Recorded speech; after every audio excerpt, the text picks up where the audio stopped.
This is our 11th session on Advaita Vedanta. So we discussed what is Vedanta, why do we study that philosophy. The answer to study of any philosophy is that we want to get over all forms of suffering. Same is the answer for Advaita Vedanta or Vedanta. You want to end your suffering of life and death and rebirth, and you want to bring a stop to that. Now, in that context, we are exploring this philosophy and how it plays out. Second, we discussed that if you want to study a particular philosophy, what qualities do you require to become a good student of the philosophy? Or what things that you need to practice to become a good student of the philosophy? To be a good student, the term that is used is how to become a good seeker. To become a good seeker, you need to ask good and correct questions. Questions that will help you clarify your doubt. We explored Sadhana Chatuspadi, where discrimination, tapas, etc., all four qualities of a good student were described. It is very important for us to look at the qualities of a good student. We are all seekers. Up to the point of our realization, we are in the category of seekers. And hence, to develop the quality of a seeker is important. The definition, then the qualities of a good student or a good seeker, someone who knows how to ask correct questions. Then we discussed the four main concepts around which this philosophy is based. The anatomy of the jiva, which is us, how are we structured, how does Advaita Vedanta define us? Then the environment that we live in, the jagat.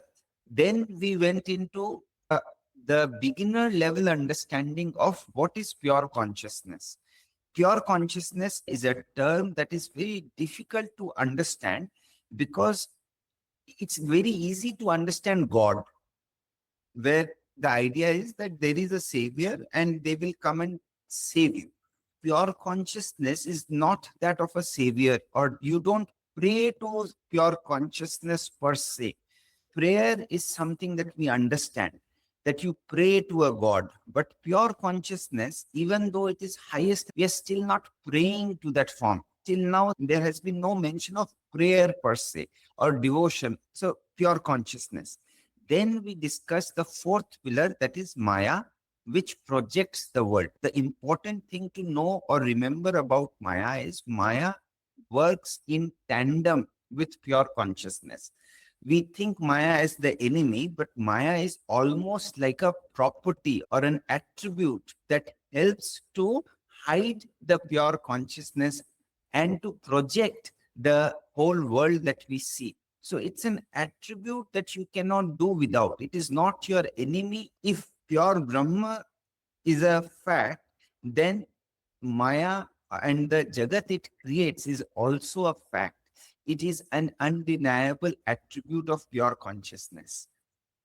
So this is something that we must understand, and then it's much easier to look at Maya and the play that happens. So that's the fourth thing that we discussed in terms of the building blocks of Vedantic philosophy.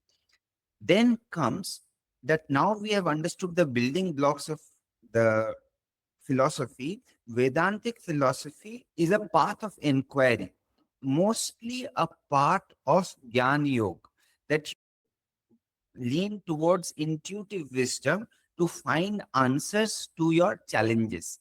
So the struggle of life, death, and rebirth, if it had to stop, then Jnana Yoga says that you have to inquire. Then we got into the methods of inquiry proposed. So there we discussed Neti Neti, we did Drigdishya Vivek, then we went to the Sakshi Bhav. And in that we were discussing, where we stopped last time, we were discussing the 15-step approach to Samadhi that Adi Shankaracharya gave us, which can be applied to any of the inquiry methods. To inquire what all do you need and how do you go about this particular exercise of inquiry, and hence Adi Shankaracharya gives his list of activities, how he defines yoga and yoga aligned to Vedantic philosophy. There he lists out 15 things, 15 steps. Yama, Niyama, Tyaga, Mauna, Dosh, and Kal. So these are 6 things that we discussed last day. Now, Yama is your ethical restraint, like non-violence, truthfulness. You don't want to accumulate things. You don't want to live through moderation. What does it do? If I'm living an ethical life, it helps me purify the mind. A purified mind can question properly. I am someone who is manipulative by nature. I keep saying one lie and on top of that another lie, and top of that another lie, to hide my true nature and to manipulate others. Somebody so engaged in protecting his or her own lies, where will he or she have the mental capacity to pursue self-realization? So that's what you mean by purity of mind. Purity of mind is where you are not engaged in a battle in your own head. If your mind is pure, then what you are is available for others to see and for yourself also to see. If you are someone who is very angry and who has a lot of pent up angers, so others cannot see that anger, and you spend all your life's energy in bottling up that anger. So that violence within you is being bottled up. Others cannot see, but you are getting confused that I have to bottle it up. So all your energy goes in bottling up. So you do not have any mind space to pursue self-realization. So purity of mind will mean that you live a life where there is the least amount of friction in how you think, how you behave. In your speech, thought, and action, there is least amount of friction. That is where Yama Niyama comes into play. Niyam, or the acts of purity, contentment, self-study, help you to purify yourself. And then you have ethical restraint so that you behave better, to have that clarity of mind. So Yam Niyam from the perspective of having some mental space to pursue self-realization. Then comes Tyag, the third step in Adi Shankaracharya's yoga. Tyag is renunciation, concerned with your ego. When he talks about renunciation, he has very little respect for what you are renouncing externally. So you may have a car or you may not have a car. You may eat in a silver plate or you may eat in banana leaf. It really does not matter to Adi Shankaracharya. Are you ready to renounce your identifications? Do you identify yourself as someone who is intellectual? Do you identify yourself as someone who is rich? Do you identify yourself as somebody who is poor? Do you identify yourself as someone who is angry? He wants you to renounce identification. Work towards renouncing identification, then you are peeling one layer. Even if it is an intellectual exercise, you are trying to peel off the layer of identification so that you can move towards self-realization of your true self. Then there's another form of renunciation where you think you are the doer. Karma yoga comes into play. If you think you are the one who is executing things and you crave the fruit of those actions deeply, then there is something to renounce there. So that's your Tyag. Any questions on Tyag? What is the implication of this approach to renunciation? If human What is the implication of this renunciation? the The name. meditation. Okay, Sharmila ma'am. Sir, the names or the roles we are playing, Okay, it is mean to say. I'll come to it. Mona Lisa, your thoughts? No, I was thinking about identification with the ego. Suchismita ma'am, your thoughts? Whenever we discuss this, I am totally convinced and I can understand what this philosophy is saying. It's agreeable. But in practical, we always forget. We can't apply. When I am listening to you, I am Yes. totally convinced about what you have said about renunciation. but unconsciously we are not so much aware. Let me first answer the question that I posed. What is the implication of this kind of renunciation? We generally associate renunciation with sadhus and monks. We feel monks have a better shot at self-realization because they have renounced the world. If I am paying my bills, if I have my family to take care, if I have work to do, then I have a lesser shot at renunciation. But if renunciation is truly about renouncing my identifications and peeling the layers in my mind, then I have an equal shot at self-realization as equal as any monk who has left his family and worldly duties. So this opens up a very big gate for people like you and me who are living in this world and have real things to do and real worries also. Renunciation needs to be understood at a much deeper level. Renunciation itself could be a multi-day topic. Renunciation of your identity is a very difficult task.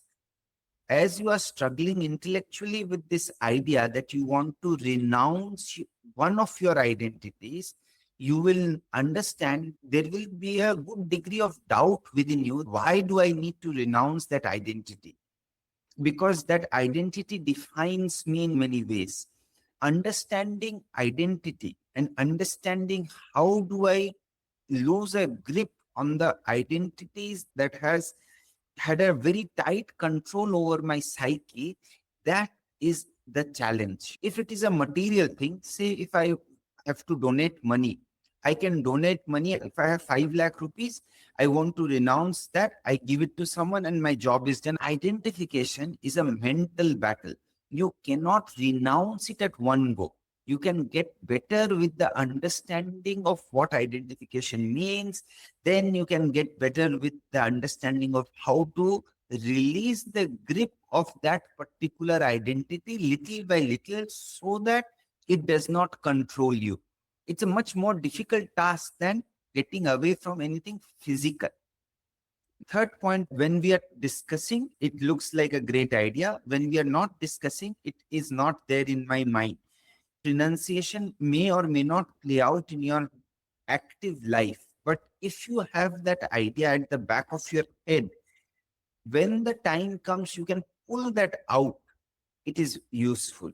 As we evolve spiritually, at various stages of evolution, there will be various concepts that are closer to my heart, and I'm understanding a particular concept much better.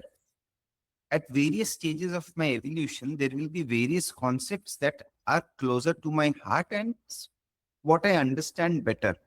So we do not need to pick up all ideas at one go. We can implement and experiment with ideas that we understand better or we feel more inclined towards or which is closer to my heart.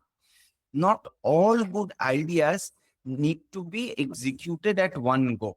So if renunciation is an idea that appeals to you, you experiment with it. But if discipline is an idea that you like, then you experiment with that. If discipline of mindfulness attracts you, you experiment with that. If compassion is something that you like, you experiment with that. As you experiment with one idea, you will understand that you need supporting ideas to carry forward with that. Mindfulness cannot happen without some kind of mental discipline. Mental discipline will become too dry if you do not have a larger purpose for it. Yes, understanding purpose leads you to understand motivation clearly. So one thing will lead to another. So pick up any thought that you like and you work and experiment with that. More rewarding than experimenting or struggling with a thought you do not feel too inclined about. Things that we hear, all the things we cannot apply at one go. Pick up one thought, experiment with it, try to understand it from different angles, see if it can be applied in life, and then automatically it will lead you to another idea. Then fourth is Maun. Fifth is Desh, your place where you practice. Maun is basically reducing your speech and silencing the mental commentary that runs in our head. The idea behind Maun in Advaita Vedanta or Vedanta, truth has to be recognized. It has to have some opportunity to reveal itself. In Vedantic philosophy, you do not gain a knowledge from outside. You realize who you are. To realize who you are, you have to give a break to your mental chatter. That is Mauna. So if your mind can be silenced for a while, then the truth within you will have an opportunity to reveal itself. And that is the advantage of Mauna or silence. Thoughts on Mauna and or silence? So could you repeat that last part? Mon. How does Vedantic philosophy says that you don't become something, you realize who you are, right? So Yeah, that you are the realization, original self. yeah, the realization is from within. For something to come up to you and to present yourself to you from within, you need to silence the mental chatter. Otherwise, whatever thought which wants to present itself cannot present itself. That is what you call intuition. Intuition is your body and your mind keeps wanting to tell you things about your environment, about yourself. Our mental chatter is so loud that I do not have the mechanism to listen what my body and what my mind has to say. If somebody learns how to listen to the body and listen to the breath and listen to the thoughts from within, we will develop our intuitive capacity. So that's how silence is useful. So I don't know what will happen then. Yeah, you don't have to pick up all battles at one go. Yes, sir. Overthinking. Sometimes we overthink. Mental chatter, 100%. So let's say people who cannot sit at one place, would that also count as mental chatter, where it might be camouflaging a latent restlessness? It's not camouflaging, it is presenting restlessness. Oh, that's a different You form are, of it. if you are busy for the sake of being busy, that's restlessness. What about lazy people who are not restless? No, that's inertia. That is dullness. Dullness and stillness are two different things. Thank you for the clarification. Now, that is a real challenge. See, with our mobile phones, our mental chatter is being suppressed. If you have a thinking mind, even have an overthinking mind, that is a shade better than a dumb and a numb mind. Mobile phones and watching reels, continuously engaging with your phone, even when you have 2 minutes, is making you mentally numb. You are letting go of your capacity to feel, to think, to even get bored. That is damaging to the mind. Now people are trying to reclaim boredom on a different platform because it's relaxing. This constant dopamine influx is exhausting, right? And that's Yes. What are they trying to do? we are trying to reclaim boredom, the slow Reclaim. life. Yeah. Like Yes. how we would Yes. first resist boredom. And now people quietly and just stare at a wall if required. Get bored. So, but that's for mental health. But I guess it's all connected. That's what you're saying. Then you have two Desha and Kala. These are fifth and sixth steps of Adi Shankaracharya's yoga, where Desha is you create a space which is conducive to contemplation, physical space, and then you create a psychological space which is free from distraction, where you're ready to contemplate. Then comes proper timing. Practice at times when your mind is calm, say for example early mornings or late at night when there is generally less distraction. So that's your external point of view of time, but there is a deeper meaning to it where you recognize the timeless, how should I put it, this recognition that we will go beyond time is very difficult to understand when our life is divided into past, present and future. Proper timing is only in the real world, and when we realize who we are, we will be going beyond time. We will understand time a little better. Time as an idea exists only in Maya. Time does not exist as an idea in pure consciousness. The world that we live in has time. When we go beyond this, we are not subject to time. If you are no longer subject to time, then everything is singularity. If there is no past, present, and future, then everything converges into a single point. And that is how pure consciousness is defined. Also, there is a factor of light. The way light travels determines time also. In pure consciousness, even light has no room to travel. So the physics of pure consciousness is entirely different from the physics of the world that we experience. Something to remember vis-a-vis time, something to aspire to understand time from that perspective. Then comes your steady posture or asana practice. That again, from Advaita Vedanta with perspective, is that you create a body which allows you to in stillness. Yoga perspective and from Vedanta's perspective, posture or yoga postures have a very similar purpose, that you create a body that helps you sit still and inquire. In yoga, they say you create a body which helps you sit still and go deep into meditation. Very similar practices. Then is your mula bandha.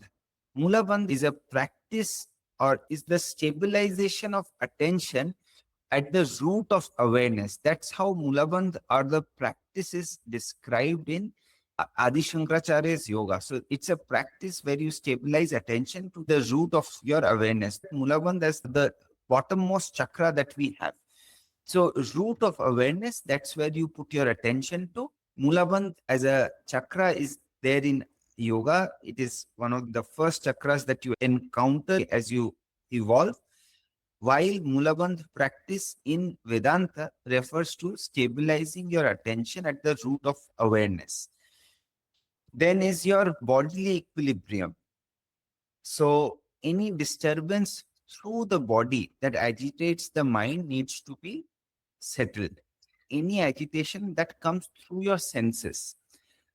If you are experiencing extreme heat or cold, that can disturb your mind. So you prepare a mind that will be steady in extreme weather conditions. Then you prepare your food in a way that does not agitate you. So you go for neutral food.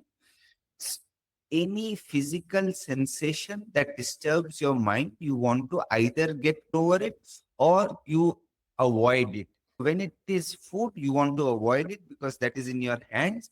If it is weather, it is not in your hands. So you prepare your body and mind in a way that you can counter that. Bodily equilibrium is important. That's your 9th step in Adi Shankaracharya's yoga.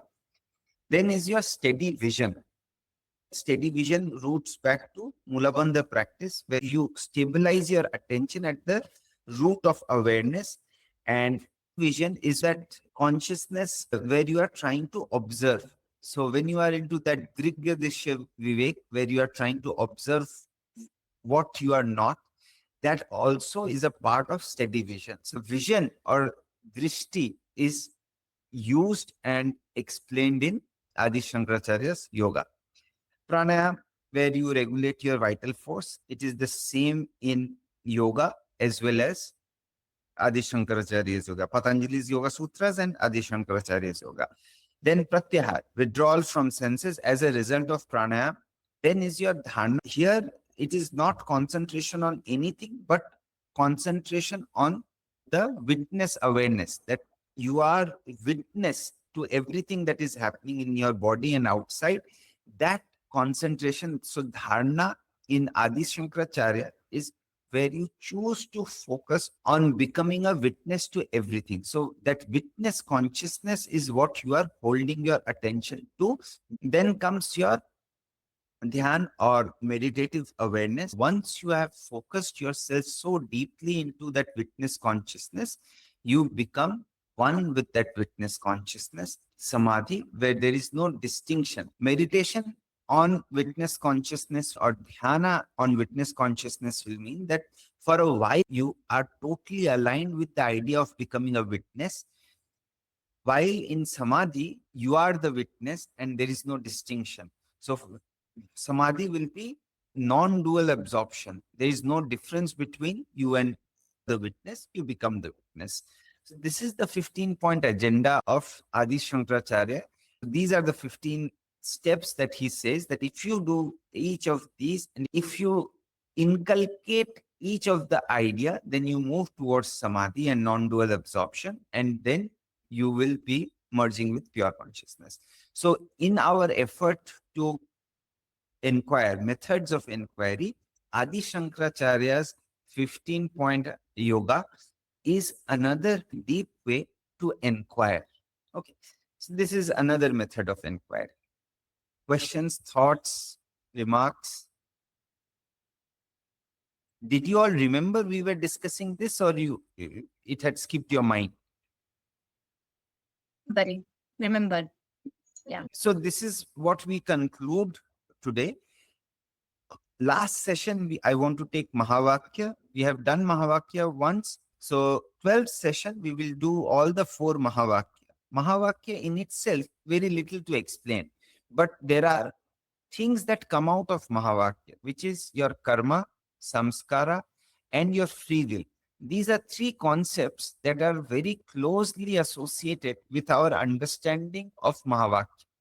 So 12th session, we will take up these 3 topics that come out of Mahavakyas. All right. I had thought that I will be able to introduce the Mahavakyas today, but I think time is up for today.